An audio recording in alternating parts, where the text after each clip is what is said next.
In June this year, part of the Park Hill Recreation Ground in Dingle was transformed into plots for people to grow their own food, and was the first community allotment to be created in Liverpool in 70 years. The site replaced the one in Long Lane for Zackley, which had become overgrown and not been used since 1988. And with the Dingle area having much more demand for the allotment, the decision was inevitable. However, prior to the transformation, the area of land was misused and appeared very different to how it is now. This particular site was an issue and a problem in the area. We had all kinds of issues with antisocial behaviour on here.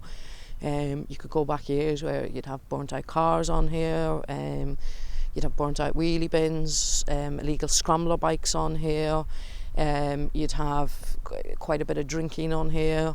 So it wasn't what you'd call an amazing amenity for the area, and it was more of a problem than a positive for the area. Going back about 2 years, there was some derelict plots in the north of the city in Fazakerley which hadn't been used for 20 years or more, and that land was identified as being a suitable site to build new schools.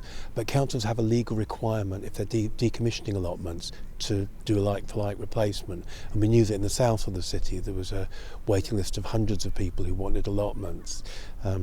So we had some money set aside from the school programme for new allotments. So we picked on this site. I thought it would work, but probably the most important savour is the voluntary labour people are putting in themselves on their plot. So it's been a mixture of things, but if you like, the council providing the initiative, but then basically it's local people taking over and running the show.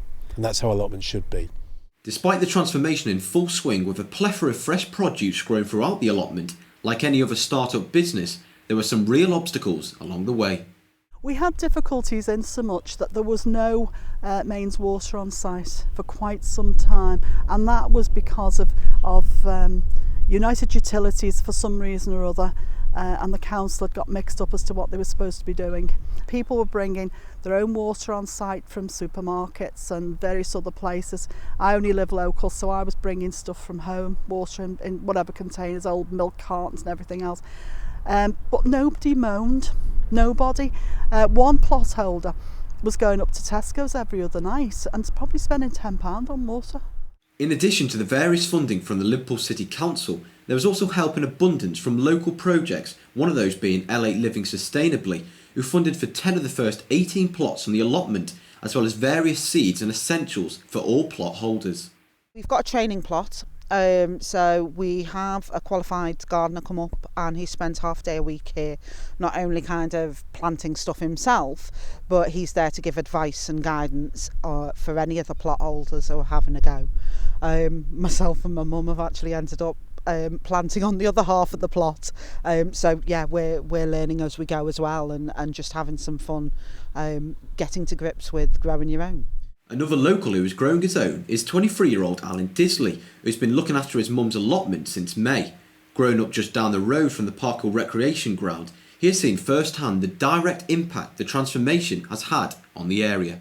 We used to play football up here, so that's what it was, you know what I mean? I've always been up on this field all my life, playing football, and then now that we've got the allotments, I'm up here even more.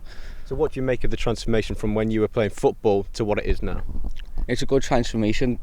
Like, know what I mean, but it's not as many as the kids can get up here now, know what I mean. They've still got the park over there, like, but it is good. It's good for the environment as well, good for the community. Get to meet some new faces, you know what I mean. I see the whole site becoming bigger. I think not the site becoming bigger, but the more, once we start the funding, because we want more beds. We've got nearly 30 on the waiting list now. And because of that, we're only offering half of the full plots now, because we just want it to be more of a community. So, I think people will be happy with that because it's enough. Nathan Griffiths, Bay TV Liverpool.